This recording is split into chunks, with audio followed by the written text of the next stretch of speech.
Hello दोस्तों, welcome to my stoic study group channel. तो आज मैं आप लोगों को डिस्कशन करने वाली हूँ ग्रुप डी के सिलेबस के बारे में। ग्रुप डी का एग्ज़ाम का नोटिफिकेशन आ गया है। फरवरी में एग्ज़ाम है, तो इसीलिए 2 महीने के अंदर हमें प्रिपरेशन करवाना है। तो आज मैं सिलेबस के बारे में डिस्कशन करने वाली हूँ कि क्या क्या हम लोग को इम्पोर्टेंट टॉपिक पढ़ना है। ठीक है, तो हम एक चार्ट बनाया है जिसके अकॉर्डिंग हम क्लास करवाने वाले हैं और इसी के हिसाब से क्लास होगा डेली। मैं इसके लिए इसी बेसिस पर वीडियो डालूँगी। ठीक है, तो चलिए स्टार्ट करते हैं। ग्रुप डी का सिलेबस देखते हैं। जो देखिए, सिलेबस में तो बहुत सारा दिया हुआ था चैप्टर, पर हम उतना सारा चैप्टर को नहीं लिए हैं। ठीक है, जो इम्पॉर्टेंट है, जिससे मतलब एकदम कंफर्म है कि वो एग्ज़ाम में आएगा ही आएगा। हम लोग हमेशा 100% का एग्ज़ाम होता है, तो 100% में हम लोग हमेशा 20% के पीछे भागते हैं। जो कि क्वेश्चन नहीं बनता, सॉल्व नहीं होता है, तो वो सब क्वेश्चन को ज़्यादा फोकस देते हैं। लेकिन जो एग्ज़ाम में रेगुलर पूछा जाएगा, जैसे टाइम एंड वर्क का हुआ, पाइप एंड क्वेश्चन हुआ, ठीक है, परसेंटेज, प्रॉफिट लॉस और एसआई का, ये सब एग्ज़ाम में मतलब कोई भी एग्ज़ाम आप दे दीजिए तो सारे एग्ज़ाम में इसका क्वेश्चन रहता ही रहता है। लेकिन ये सब को आप प्रैक्टिस नहीं करते। हम लोग सोचते हैं कि हम लोग तो सीख गए हैं और याद तो है ही, लेकिन इसी की वजह से छूट जाता है। एग्ज़ाम में जाते हैं तो बनता ही नहीं है। तो इसीलिए फोकस उस पर भी रखना है जो एग्ज़ाम में आता है, और जो एग्ज़ाम में मतलब 20% के पीछे नहीं भागना है। जो 80% है उस पर ज़्यादा ध्यान देना है। ठीक है, तो 80% वाला जितना भी टॉपिक है जो एकदम एग्ज़ाम में आएगा, ये कंफर्म है, तो वो सारा चैप्टर को हम पहले फिनिश करवाने वाले हैं। ठीक है, वीडियो को एंड तक ज़रूर देखिएगा, तभी समझ में आएगा कि हम यहाँ पर क्या डिस्कशन कर रहे हैं।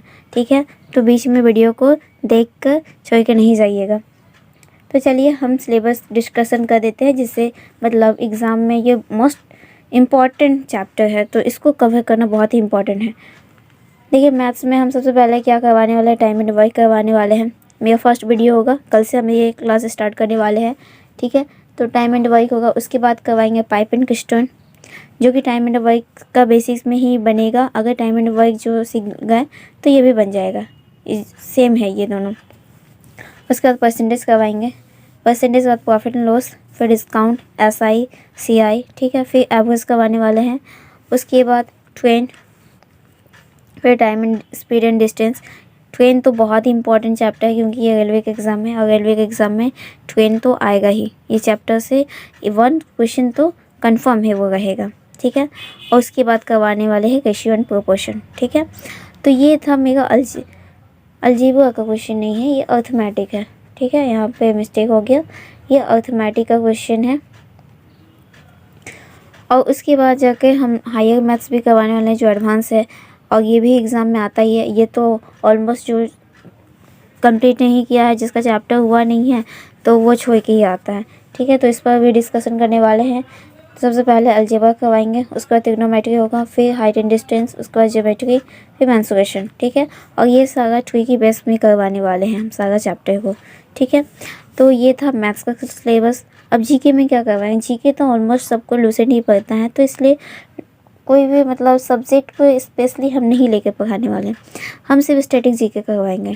ठीक है, तो स्टैटिक जीके जो कि हर एग्ज़ाम में आता ही है, तो जितना भी टॉपिक बनता है स्टैटिक जीके का, तो वो सारा हम कवर करवाएंगे। ठीक है, तो इसके बाद रीजनिंग का सिलेबस देख लेते हैं। तो रीजनिंग में क्या क्या है करवाने वाले हैं। फर्स्ट होगा एनालॉजी, उसके बाद alphabetic and number series, coding, decoding, Venn diagram, classification, ranking, statement, mathematical operation, counting figures.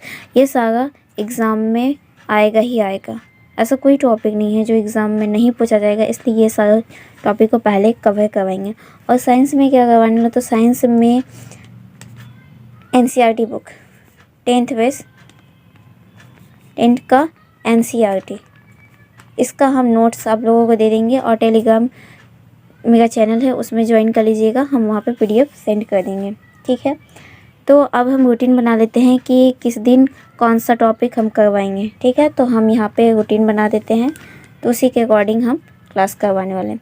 तो मंडे को मेरा होगा, पहला डे लिख लेते हैं।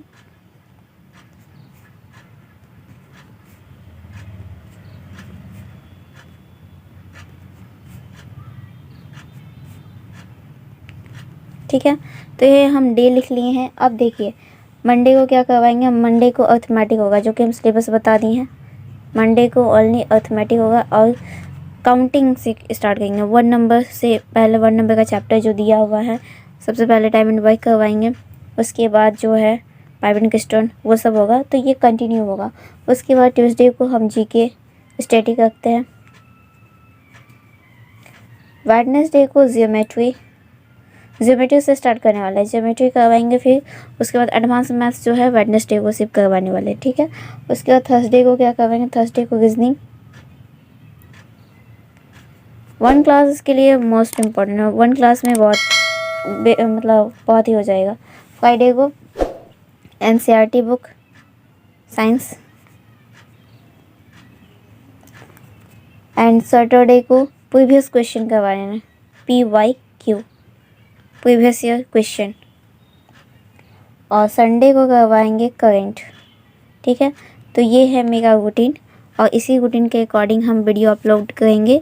तो आप लोग मेरे सेशन को ज़रूर देखिएगा और एंड तक ज़रूर देखिएगा, और जिसको पसंद आया मेरा वीडियो तो वो ज़रूर सब्सक्राइब करें।